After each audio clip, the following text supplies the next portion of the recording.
everybody! Naniniwala ba kayo sa kasabihan na pag hindi mo sinimulan ay wala kang pupuntahan? Pumunta tayo sa office, medyo formal tayo.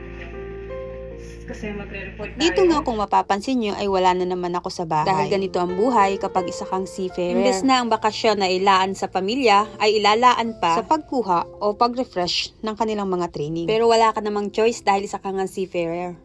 Ni isa pa, tamo si Rina pang bukas, ay pang ngayong gabi, pang bukas ng umaga, at pang kailan yung isang araw.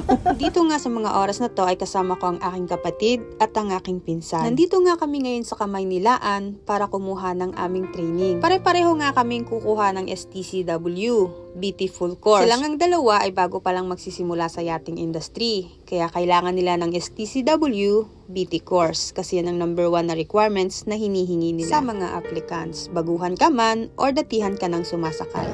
Makinig kayo ha. Hindi ka ng mga junior detal. Ate ko yan.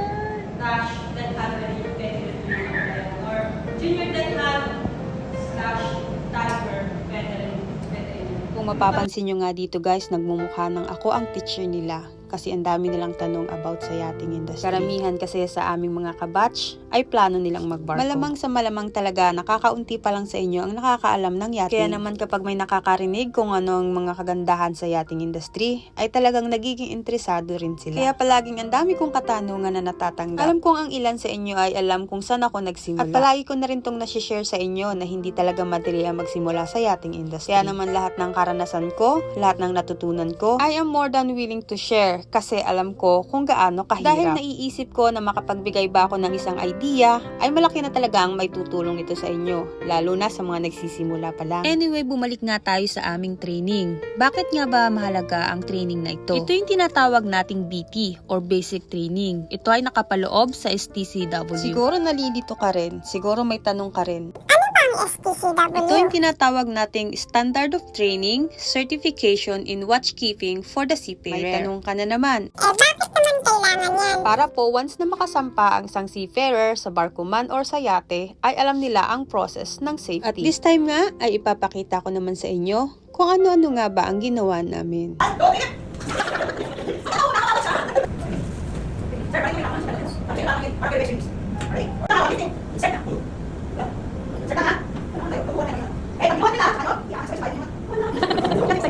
Siya nga pala si Ma'am Edna, teacher namin siya sa EFA. Napakagaling niya magturo, hindi ka talaga aantukin. At isa pa, marami ka talagang matututunan sa kanya.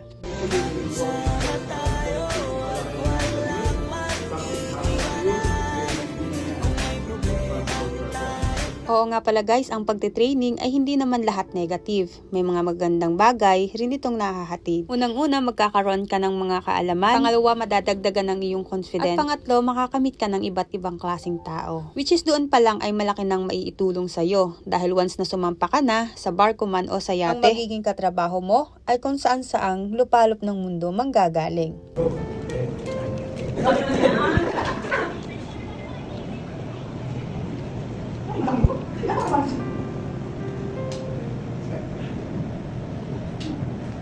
Ito nga pala yung fire suit na tinatawag natin. Kung ikaw ay nagtitraining pa lang, 1 to 2 minutes ang inooras nila dito. Pero during emergency, dapat masuot mo ito ng 1 minute. Oo nga pala guys, kapag nagtraining ka, ang amoy ng ating fire suit ay talagang pambihira. Pero wag ka na magreklamo kasi amoy dollar yan. Kasi ibig sabihin, malapit ka nang tumanggap ng dollar. Ayaw, di ma!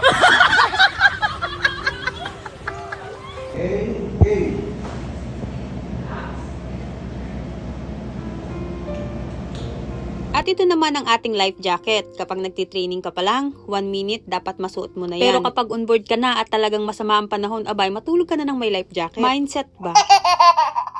At ito naman ang ating immersion suit. Mahalaga rin na marunong tayo magsuot nito, just in case may emergency, at nasa malalamig tayong lugar, para maiwasan natin ang ma-hypothermia. Feeling ko kapag may suot akong immersion suit, para akong si Teletubbies na natutunaw ng unti-unti. Ayaw, di ma! At ito na nga guys ang aming second to last day. Kaya naman si Boson ay nagpakain, kasi malaki ang sinasahod ni Boson. Bale, hindi ko na nga pala ikukwento kung anong nangyari sa amin dyan after ng dinner. Hindi ko nasasabihin na hindi na kami hinatid ng driver namin. At ang nangyari sa amin ay na-stuck sa traffic, kaya pagod na pagod kami. So, secret na lang natin yun. Dito nga pala guys ay tapos na ang aming 6 days of lecture, kaya naman kami magche-check out na at uuwi na sa Quezon. Alright, so hindi pa nga doon nagtatapos ang aming course dahil meron pa kaming 3 araw na natitira. At sa 3 days na yun nga ay meron nga kaming 2 days practical at ang aming last day ay ang aming exam at ang aming assessment. Good morning! Today we are going to perform our firefighting. Ako nga ay taga Quezon lang, kaya naman malapit lang sa amin ang site kung saan kami magpa-practical. At syempre ang aming mga kabatch na from Makati, Manila at kung saan-saan pang lugar ay nakisakay sila sa service, which is included ito sa iyong binayaran. And syempre mag-i-stay sila dito sa site ng 3 araw. At ang kanilang accommodation at pagkain ay kasama na rin sa kanilang binayaran, kaya mag-i-stay sila dito sa site ng 3 araw.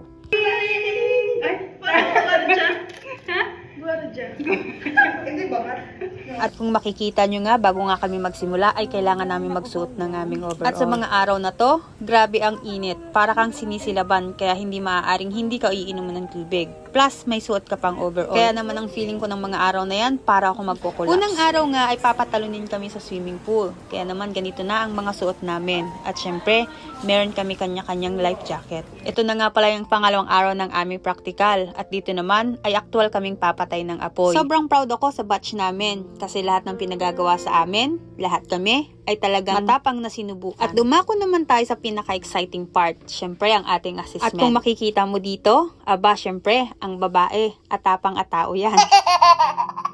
Isa nga ako sa BA at talaga namang hindi rin madaling gawin ito dahil kailangan mo magsuot ng oxygen o breathing device kung tawagin. At syempre, dito, matapang tayo o mayabang tayo. Syempre, tayo ang unang tatalon. Huwag na lulundag yan kasi baka tumamawin nyo. Water is clear!